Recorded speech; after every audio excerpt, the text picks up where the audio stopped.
اعوذ باللہ من الشیطان الرجیم بسم اللہ الرحمن الرحیم ربی اشرح لی صدری ویسر لی امری واحلل عقدۃ من لسانی یفقہوا قولی۔ دیکھیں، آپ نے ویڈیو کا جو ہے ٹائٹل وہ پڑھ لیا ہوگا، top 10 Islamic books which I read. اور یہ ایسی بکس ہیں، اگر آپ اسلام سے شغف رکھتے ہیں اور آپ چاہتے ہیں کچھ ایسی کتابیں پڑھنا جو آپ کو واقعی میں ایسا کانٹینٹ دیں جو کہ واقعی میں پروڈکٹیو ہوں، تو I guess these books are for you have to read these books. تو اسٹارٹ کرتے ہیں اللہ کا نام لے کر۔ تو جو پہلی بک ہے وہ اوبویسلی دا گلوریس قرآن، دا ہولی قرآن۔ قرآن سے بہترین بک کوئی نہیں ہے۔ اگر آپ کوئی بھی بک پڑھنا چاہتے ہیں اور آپ سوچتے ہیں کہ کون سی ایسی بک سے میں سٹارٹ کروں، تو میں آپ کو ریکمنڈ کروں گا آپ قرآن پڑھیں۔ اللہ نے قرآن کو دیکھیں ذکر کے لیے بہت آسان بنایا ہے، اور اب جب قرآن کی بات آ ہی رہی ہے تو صحیح بخاری کی ایک حدیث ہے، خیرکم من تعلم القرآن وعلمہ، کہ تم میں سے بہترین وہ ہے جو قرآن سیکھے اور سکھائے۔ تو اس لیے میں نے ایک ارادہ کیا ہے کہ انشاءاللہ میں ہر ویکنڈ پر میں قرآن جو ہے، دیکھیں قرآن کی جو زیادہ تر جو تفاسیر جو موجود ہیں جو کہ ویڈیو کی شکل میں، وہ یا تو اتنی گاڑھی اردو میں ہوتی ہے یا ایسے یا انگلش زبان میں ہوتی ہے جو اکثر لوگ نہیں سمجھ پاتے ہیں۔ تو ایک لیمن لینگویج میں، ایک پراپر جس لینگویج میں ہم آپس میں بات کرتے ہیں، ایک اس لینگویج میں میں قرآن کا انشاءاللہ ترجمہ جو ہے میں پیش کروں گا آپ کے سامنے ہر ویکینڈ پہ۔ میں کوئی عالم نہیں ہوں، میں اوبویسلی جن لوگوں نے پہلے تفسیر کیا ہے میں ان کی تفسیر سے ہی وہ استفادہ کروں گا انشاءاللہ، اور میں اس کو آپ کے سامنے رکھوں گا اپنی زبان میں، تاکہ کم سے کم اتنا ہو کہ جو قرآن ہے اس ہمیں ناآشنائی نہ لگے اس سے۔ ہم جب وہ پڑھیں نا تو ایک وہ فیملیئرٹی فیل ہو کہ ہاں ہم اس سے فیملیئر ہیں۔ تو انشاءاللہ الرحمن اگلے ویکینڈ سے میں پوری کوشش کروں گا کہ میں قرآن کا ترجمہ اسٹارٹ کروں اور اس کو کمپلیٹ کروں انشاءاللہ الرحمن۔ تو پہلی بک اوبویسلی قرآن ہے، آپ اس کو پڑھیں، اور کسی کی بھی تفسیر، کسی کا بھی ترجمہ پڑھیں۔ ترجمہ کوئی چینج نہیں ہوا ہے، جو لوگ یہ غلط بیانی کرتے ہیں کہ ترجمہ فلاں کا مت پڑھو، نہیں، سب کا ترجمہ آلموسٹ سیم ہے۔ تفسیر کی اگر آپ میرے سے پرسنل اگر آپ پوچھیں گے تو مجھے تفہیم القرآن یا مولانا وحید الدین خان کی تذکیر القرآن بہت زیادہ پسند ہے، اس کا آپ مطالعہ کر سکتے ہیں۔ تو یہ قرآن کے بارے میں تھا تھوڑا سا مختصر سا۔ جو سیکنڈ بک ہے وہ ہے دا سیلڈ نیکٹر، اور جو اردو میں اس کا نام ہے الرحیق المختوم۔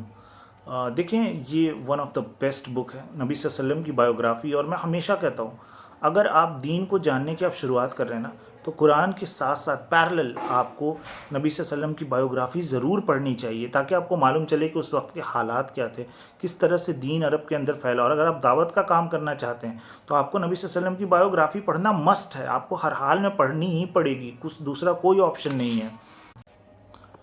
اچھا، یہ جو بک ہے دا سیلڈ نیکٹر، اس کے اندر نبی صلی اللہ علیہ وسلم کی جو بایوگرافی انہوں نے لکھی ہے وہ اتنی خوبصورت طریقے سے لکھی ہے کہ آپ کو لگتا ہے کہ آپ وہ مکہ اور مدینہ کی ان گلیوں میں پہنچ گئے ہیں، اور آپ سیدھے آپ نے ٹائم ٹریول کر کے آپ پاسٹ میں جا چکے ہیں، اور آپ اس سینیریو کو اپنی آنکھوں سے دیکھ رہے ہیں۔ اتنا خوبصورت طریقے سے انہوں نے لکھا ہے، میں تو بالکل میں اس بک کا فین ہوں، دا سیلڈ نیکٹر کا۔ میں نے پڑھی ہے الحمدللہ، بہت اچھی بک ہے، تو اس بک کو آپ ضرور پڑھیں۔ جو تیسری بک ہے وہ ہے دا پروڈکٹیو مسلم، محمد فارس کی، آئی گیس میں نام صحیح لے رہا ہوں رائٹر کا۔ تو یہ ان کی بک ہے the productive Muslim, one of the best book. اس کے اندر انہوں نے بتایا کہ ایک مسلم کو پروڈکٹیوٹی کیسے اچیو کرنی ہے، آپ کو دین کے ساتھ ساتھ دنیا کو بھی کس طرح سے بیلنس کر کے چلنا ہے، تاکہ آپ دنیا کے اندر بھی پروڈکٹیو رہیں اور اس میں آپ کی آخرت بھی جو ہے وہ اسٹیک پہ نہ لگے۔ تو اس طرح سے ایک مسلمان کو کس طرح لائف گزارنی چاہیے دنیا میں، تاکہ وہ دنیا میں بھی فائدہ دنیا سے بھی اٹھائے اور اپنی آخرت کی تیاری بھی کرے۔ تو یہ بھی ایک بک ہے جس کو آپ کو ضرور پڑھنا چاہیے۔ چوتھی بک ہے یاسمین مجاہد کی reclaim your heart, again one of the best book ہے، اسپریچول بک ہے۔ اس کے اندر انہوں نے بتایا کہ کیا ہوتا ہے جب ہمارے قلب کے اوپر جب ایک میل جم جاتا ہے، جب دنیا میں ہم اتنے زیادہ ملوث ہو جاتے ہیں کہ ہمارے دلوں کے اوپر ایک وہ ایسا لیئر بن جاتا ہے جو جب خیر کی بات ہمارے اندر نہیں آتی، تو ایسے کنڈیشن میں کیا کرنا چاہیے۔ تذکیر ہے، پراپر آپ کا پیوریفیکیشن آف نفس پہ بات کی گئی ہے، you have to read this book, amazing. اب جب اسپریچول بک کی بات ہو رہی ہے تو نمبر 5 پہ ہے جو میرے نزدیک اے ہیلوا کی secret of divine love. What a book, what a fantastic book. آپ ایک بار پڑھیں گے نا آپ فین ہوئے بغیر نہیں رہ پائیں گے. اتنی خوبصورتی سے انہوں نے اللہ کے ساتھ اس لو کو کنیکٹ کیا ہے کہ اللہ کا جو پیار ہے، اللہ کا جو لو ہے اپنے بندوں کے لیے وہ کیسا ہے. جب آپ اس کو جانیں گے تو آپ اس میں کھو جائیں گے. وہ ایک اوشین ہے، ایک ایسا اوشین ہے جس میں آپ جتنا اتریں گے نا آپ کو ایسی خوبصورتی محسوس ہوگی نا، ایسی بلاغت ہے اس بک کے اندر، مائنڈ بلوئنگ. آپ بالضرور اس بک کو آپ ریڈ کریں. یہ بہت ہی خوبصورت طریقے سے لکھی گئی بک ہے اور اسپریچولیٹی پہ بیسڈ ہے. انشاءاللہ اس کو پڑھیں، ضرور آپ کو فائدہ ہوگا. چھٹی بک ہے ڈونٹ بی سیڈ، اور اسی کے جیسی ایک بک ہے جو کہ نمبر 7 پہ ہے، راز حیات، جو کہ میں نے اردو میں پڑھی ہے مولانا وحید الدین خان کی. یہ دونوں بک کافی سملر ہے. اس کے اندر دیکھیں انہوں نے الگ الگ اسٹوریز، چھوٹی چھوٹی اسٹوریز لی ہیں اور بتایا ہے کہ ہمیں زندگی میں کیوں زندگی سے ہمیں ہار نہیں ماننا چاہیے، کیوں زندگی ہمیں جینی چاہیے چاہے جیسے بھی حالات ہوں. We don't have to give up, ہمیں گیو اپ کرنے کی ضرورت نہیں ہے. ہمیں آخری سانس تک، جب تک اللہ نے آخری سانس دی، آپ کو اپنی کوشش کرتے رہنا چاہیے، آپ کو آپ کی دنیا بنانے کی اور آپ کو آپ کی آخرت بنانے کی. اس بک کے اندر بڑی خوبصورتی سے چھوٹے چھوٹے انسیڈنٹس انہوں نے لیے ہیں، ایسے ایسے مثال لیے ہیں کہ آپ حیران رہ جائیں گے کہ ایسی چھوٹی چھوٹی مثال سے بھی کس طرح سے بات سمجھائی جا سکتی ہے. تو بہت خوبصورت بک ہے، ضرور آپ ان دونوں بک کا مطالعہ کریں، ڈونٹ بی سیڈ اینڈ جو نیکسٹ بک ہے راز حیات. جو نمبر 8 پر بک ہے وہ ہے دعا اور دم کے ذریعے مسنون علاج. میں نا یہ بک سے میرا انٹروڈکشن ہوا 2020 کے اندر. میری سسٹر بہت بیمار تھی، تو میں جو الگ الگ لوگوں نے الگ الگ باتیں بتائی. میڈیکل آپ جو ہے میڈیکلی آپ اس کو ٹریٹ کر رہے ہیں، ساتھ میں تھوڑا سا دعا اور دم وغیرہ بھی کریں. تو میں ایک دو عالم کے پاس گیا. ایک تو میرے شہر کے بڑے مشہور عالم جو ہیں ان کے پاس گیا. بہت آرا میں جو ایک بڑی مسجد ہے اس کے امام ہیں، ان کے لڑکے بھی سب عالم ہی ہیں، مگر اللہ معاف کرے ان لوگوں نے اتنا برا رویہ اختیار کیا کہ میں وہ بیان کرنا بھی مناسب نہیں سمجھتا. بہرکیف تو مجھے وہاں اس وقت کسی نے بتایا کہ ایک بک ہے دعا اور دم کے ذریعے مسنون علاج، وہ آپ خود سے آپ اس سے دم کر سکتے ہیں اور سنت سے ثابت سارے وظیفے ہیں. تو میں نے وہ بک آرڈر کیا اور میں نے اللہ کا نام لے کر میں نے اپنی بہن کو خود دم کرنا شروع کیا، اور الحمدللہ اللہ کا کرنا ایسا ہوا کہ وہ صحت یاب ہوئی.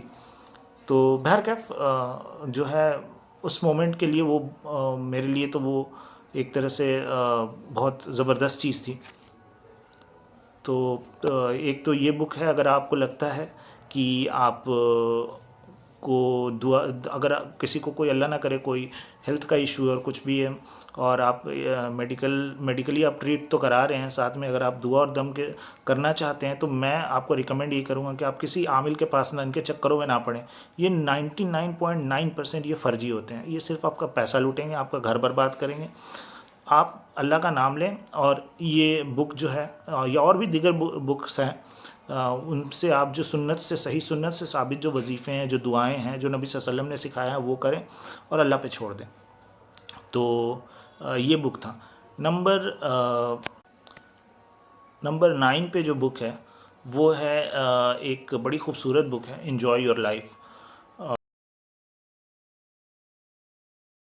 اس بک کے اندر نا انہوں نے نا نبی صلی اللہ علیہ وسلم کے زمانے سے کچھ چھوٹے چھوٹے انسیڈنٹس اٹھائے ہیں اور ان سے بتایا کہ صحابہ بھی خوش رہا کرتے تھے، کس طرح نبی صلی اللہ علیہ وسلم اپنے صحابہ کے ساتھ ہنسی مذاق بھی کیا کرتے تھے اور ایک خوشگوار طریقے سے زندگی جینے میں بلیو کرتے تھے. ہمیں نا اس طرح بتایا جاتا ہے کہ وہ تو بڑے سیریس پرسنالٹیز تھے، وہ بس ایک سیریس رہا کرتے تھے ہر وقت.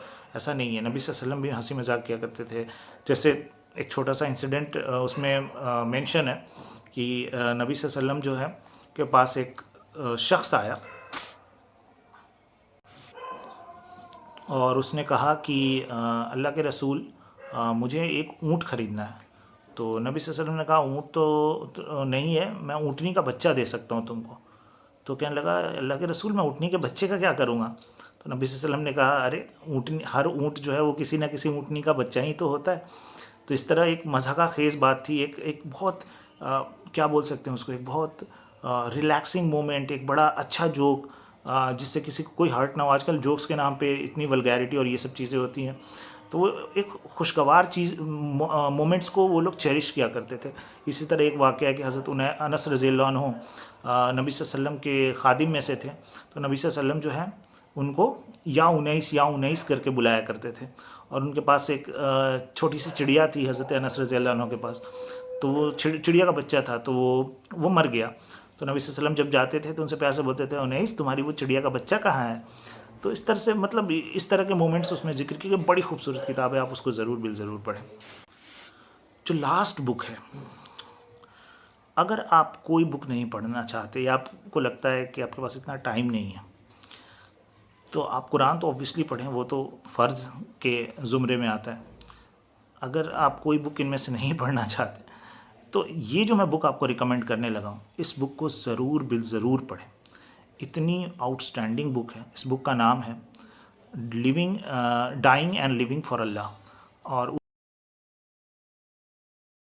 اردو میں نے اس بک کو پڑھا تھا. اس بک کا اردو میں نام ہے خرم مراد کی آخری وصیت. یہ ایک اس کا اسلامک اسکالر تھے, اور ان کی جب طبیعت خراب تھی تو انہوں نے اپنے بچوں کو کچھ وصیت کی. اس وصیت کو اس بک میں لکھا گیا ہے. اور کیا وصیت کی, اور ایسی وصیت کی کہ اگر آپ اس کو پڑھ جائیں تو مجھے لگتا ہے آپ کی تذکیر کے لیے بہت کافی ہے. وہ پڑھ کے ہی اس کا فلیور سمجھ آئے گا. وہ میں یہاں پہ نہیں بتاؤں گا. اس کے اندر انہوں نے وہ باتیں لکھی ہیں نا کہ دل دہل جاتا ہے اور لگتا ہے یا اللہ کیا لکھ دیا ہے انہوں نے. اگر آپ کوئی بک نہیں پڑھتے نا, میرا آپ کو ایک پرسنل ریکمنڈیشن ہے کہ آپ یہ بک تو ضرور بالضرور پڑھیں, خرم مراد کی آخری وصیت, یا انگلش میں جو اس کا نام ہے ڈائنگ اینڈ لیونگ فار اللہ. تو یہ کچھ بکس تھے جو میرے ٹاپ 10 فیوریٹ بکس تھے. ایسے تو بکس کی لسٹ بہت لمبی ہے. مجھے بکس پڑھنے کا بڑا شوق رہا ہے بچپن سے, اور جو پاکٹ منی ملتی تھی اس سے میں کتابیں ہی خریدتا تھا. تو میں نے یہ بڑا اچھا ہے. آپ کو نا اگر کتابیں آپ کی بہترین ساتھی ہوتی ہیں, بہترین دوست ہوتے ہیں, اور اب تو انٹرنیٹ کا اور اسمارٹ فون کا زمانہ ہے, آپ اپنے فون کے اندر بھی ریڈ کر سکتے ہیں. تو خیر انشاءاللہ آپ ان بکس کو پڑھیں, آپ اس سے ضرور فائدہ اٹھائیں گے. اس کے ساتھ السلام علیکم ورحمۃ اللہ.